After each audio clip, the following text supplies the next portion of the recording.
Every once in a while, somebody would say, Rick Steves, we know what you think about marijuana. We're not going to take your guidebooks and we're not going to take your tours. And all I can think is, well, Europe's going to be more fun without you. Washington, D.C., our nation's capital. And just behind me is the U.S. Capitol building. Today I'll be talking with Congressman Earl Blumenauer of Oregon and travel guide Rick Steves, who you may know from Rick Steves Europe. They'll both be talking about cannabis legalization. Rick has been an advocate for years. We first met when he came to Oregon in 2014. We had a campaign to legalize. He makes some of the most compelling cases you can imagine. People say, I don't want one big hemp fest for my future.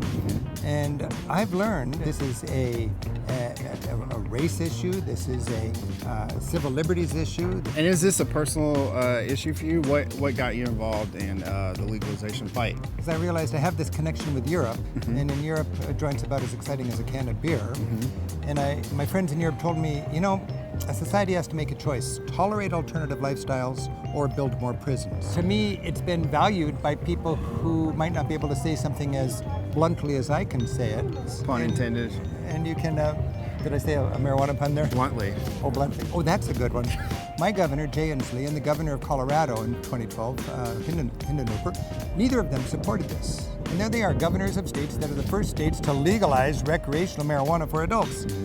6 years later, they both agree. This is a smart policy. Jay Inslee is really happy right now, 6 years later, that he's not arresting 10,000 pot smokers that he would be otherwise.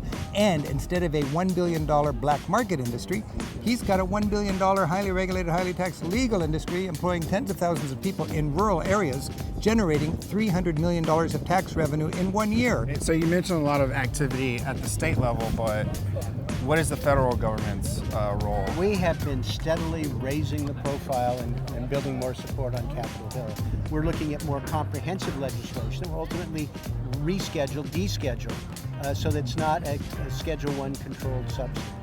We have Cannabis Caucus, and we turned the corner, and this is the Congress where I think we're going to see dramatic progress. How does the Capitol building compare to some of the Capitol buildings you've seen across Europe? It's the best. It really is the best, if I can say it. I just wish I was really proud of it when it comes to locking up people for smoking marijuana, and we're going to change that. Every year, millions of tourists flock to the Capitol, and they're usually pretty easy to spot because they'll be standing on the left side of the elevator. Hope you've enjoyed Heard on the Hills, DC. Until then, keep traveling.